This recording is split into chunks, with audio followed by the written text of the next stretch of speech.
yɛbɔ teachers joint adesua ɛso ɛna wohwɛ yi bebree aba na deɛ foforɔ nso ɛreba ɛnda yɛbɛsua adeɛ kakra bi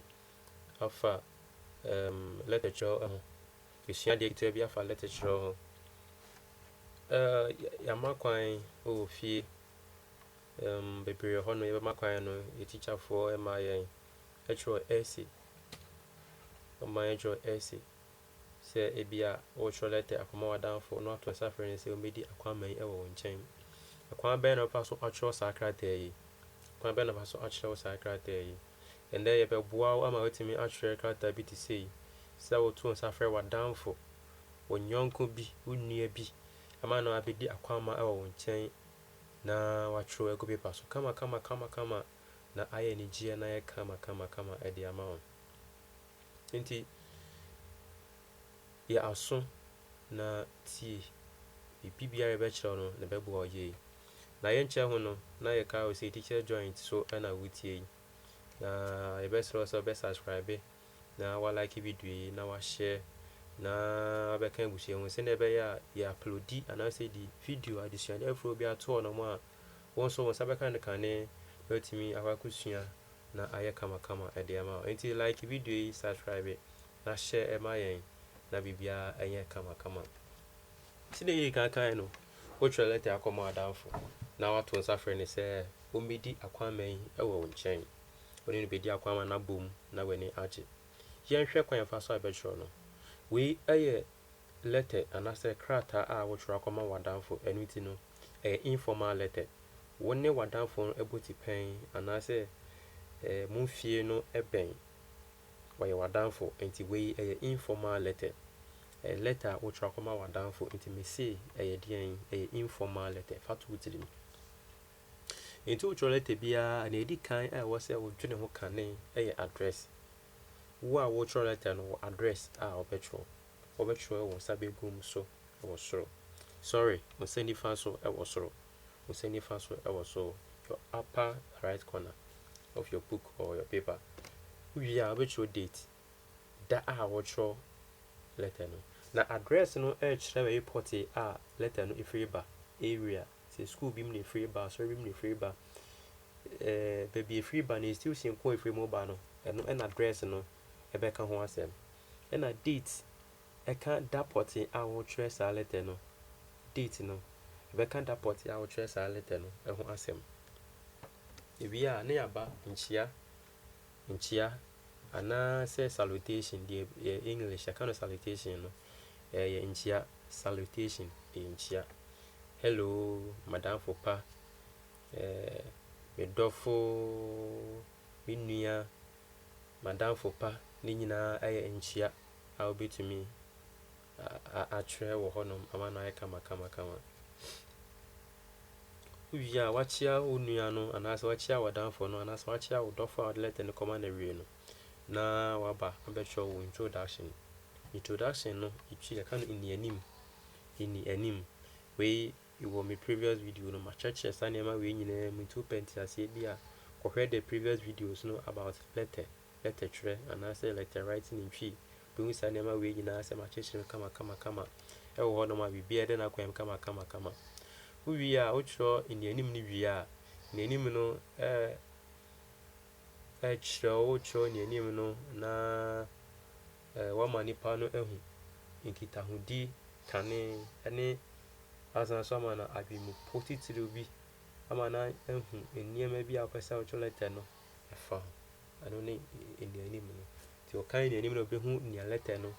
ɛfa ho anaasɛ nsɛm a wopɛ sɛ wɔka no wobɛhu nea wopɛ sɛ wɔkasa ɛfa ho no yɛni hɔ no aba nsɛm titiri body nea wopɛ sɛ wɔkasa fa ho no wobɛyim baako na wakyerɛkyerɛ mu na wabubu mu kama sɛdeɛ ɛbɛyɛ a ɔkan biribiara a wɔbɛtumi ate aseɛ na yɛni agye letter anaasɛ krataa a watwerɛ no ho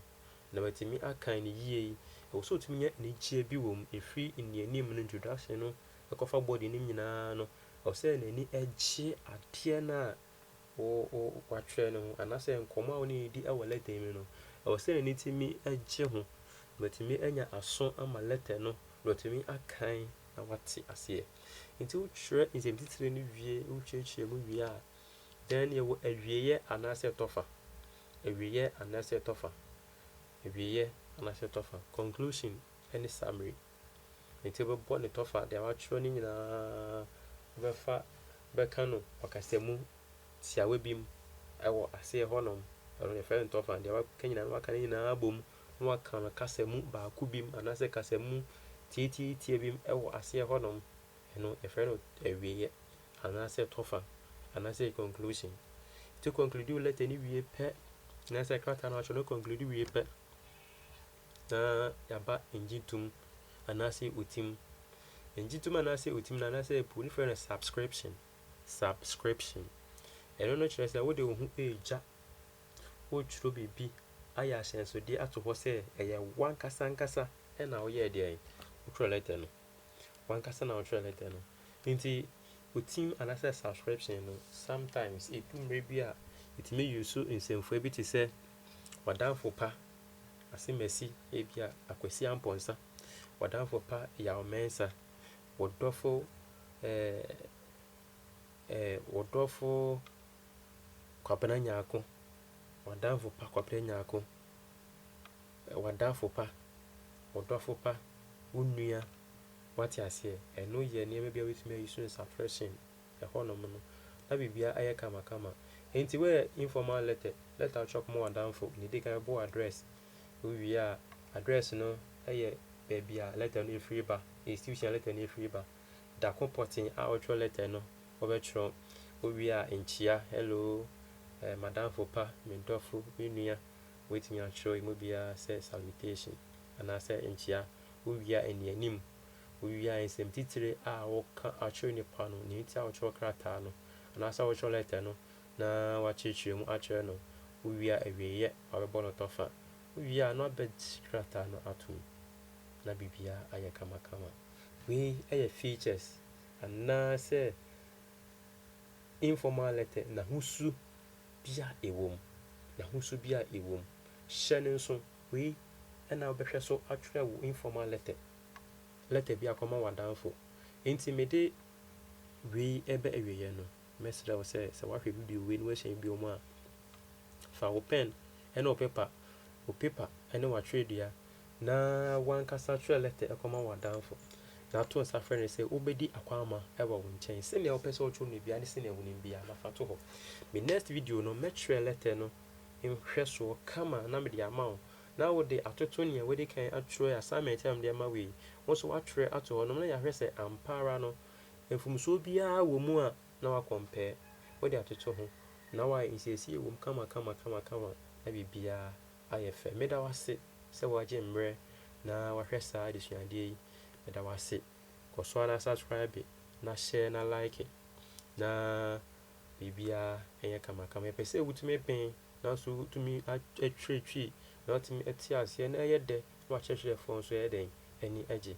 enti koso na hwe video yi ye wo Instagram mu afutuo na de ma you can enjoy, you can do anything wetumi age wani sawati ase but emano enko proso na enko fa asembi emba wa brabom asembi to wa ebe ha yen because so ka ebusua eho hwe ho so ye Easter obi be say you can chill but do not freeze. You can chill but do not, you don't want it to freeze because you don't want anything bad to happen to you. When anything bad happens to you, be born be to wa ebe affected because ebe ha ebusua yi. Meda was say I share video yi no wasua na ma say I subscribe but say wo share na bo hu dero a kire afoforo koso na hwe yen na your next video no eventual for example full details of this which is a very good example na wetimi ehu na bibia aye kama edo bibia se baba yami shraw se wa chembre na wa share video yi ade amaye bye bye.